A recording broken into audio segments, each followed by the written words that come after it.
Greetings, members one and all of the Salivation Nation. The Dutch very well could be on the forefront of a new outlook on gold. Or is it new? I'll explain all of that in this video. Let's explore!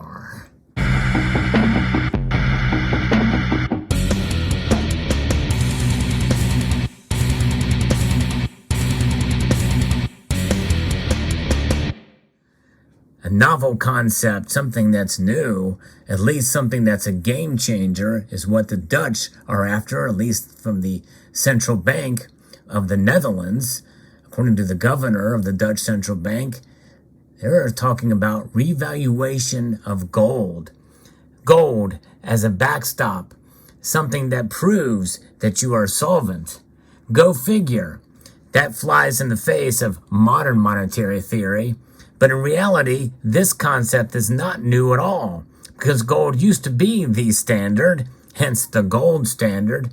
But for the last 50 years, we've been spinning our wheels, going around and around, trying to find this fiat value in things. But fiat or government decree is not the answer to everything. Really, it transcends, value transcends what any institution says something should be. It is really essentially based on its very inherent nature, and that's what gold is.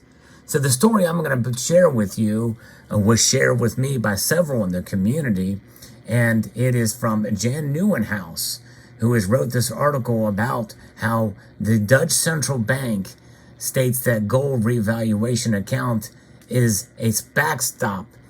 In other words, of solvency. In other words, no matter what happens with these European banks, and a lot of them are in trouble, if they have gold, they're going to be okay. The governor of the Dutch central bank stated that gold revaluation account ensures the solvency of his central bank in an interview on television about prospective losses. The significance of this statement is that if any European central bank will cover losses by using its gold revaluation account in full, the European Central Bank has to put a floor under the gold price. And if more losses need to be covered than the current gold revaluation accounts of European central banks allow, the ECB will need to revalue gold. And you think about this because this is on the tail end of what happened in April of 2019. When the Bank of International Settlements, which is the central bank of central bankers, marked gold as a tier 1 asset up to and putting it equal and on par with cash, essentially.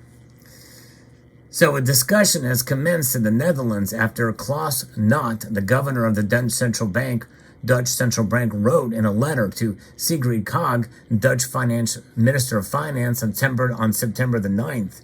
Knot warns Kaag of DNB losses due to interest rate hikes, decided by the European Central Bank but applied by all national central banks of the Euro system.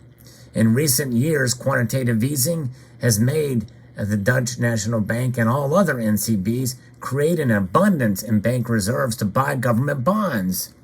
Now the ECB is raising interest rates. The DNB has to pay banks more and more interest over the excess reserves. These expenditures cause the DNB to suffer losses due to the detriment of the capital position, equity. All NCBs in the Euro system face similar challenges.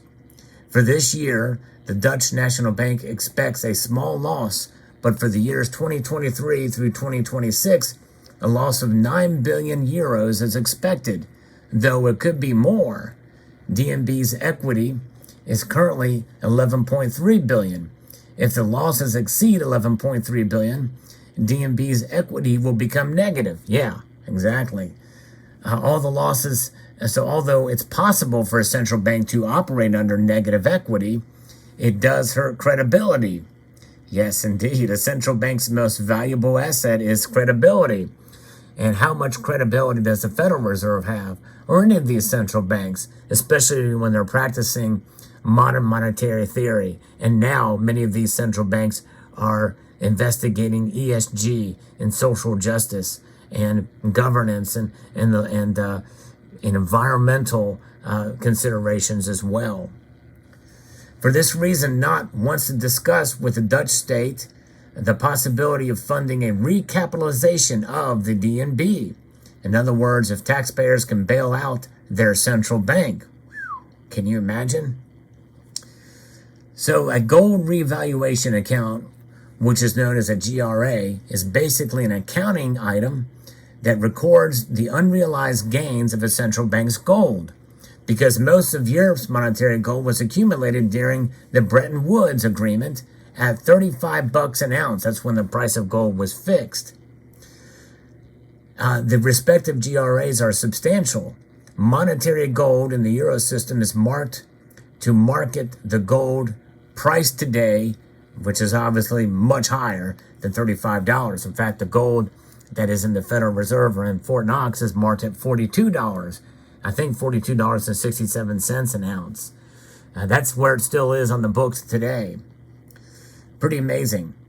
So there is a balance sheet, essentially, that central banks have. Most central banks have international reserves, which includes foreign exchange currencies, and gold. Because gold is a tier 1 asset, it includes those international reserves. Then it has domestic government bonds as an asset, as well as discount loans to banks. But in the liability column, you have the monetary base. In other words, yes, currency in and of itself is a debt instrument. You see that? What's written on this note right here? This note is legal tender for all debts, public and private. It is money, but it is unsound money. And it is a debt instrument. It is a failing currency. Yes, indeed. Whereas gold is stable money. It is sound money. So that is a liability according to a central bank balance sheet, folks. Then you have domestic liabilities, which are government accounting. Then you have gold revaluation account, and then a net worth is another. So in other words, that revaluation is this is where this is, and that's going to be what's changing. There is no limit on a GRA because gold is the only international reserve asset that can't be printed. Denominated in fiat currencies, which can and are printed, the gold price doesn't have a ceiling, and it can inflate balance sheet likewise, and doesn't have a ceiling, and it can inflate a balance sheet likewise. The GRA can be seen as equity, but technically it isn't at the point because it's prohibited from being used. The current laws in the European Union dictate there shall be no netting of unrealized losses in any one security, or in any currency, or in gold holdings against unrealized gains in either in other securities or currencies or gold. At this stage, the GRA just swells and shrinks in sync with the rise and fall of the price of gold. But all this might change. This is the game changer soon. Here we're looking. So on Sunday, October the 30th, 2022, Knott was interviewed by Buitenhoff about DNB's losses. When the solvency of DNB's balance sheet was questioned, Knott brought up the GRA. This is where it gets interesting. The interviewer says, so what you are saying is that the higher the interest rate by the European Central Bank, the more expensive it gets for us. That's correct, says Knott. And the more money is needed. Hold on. So we all understand.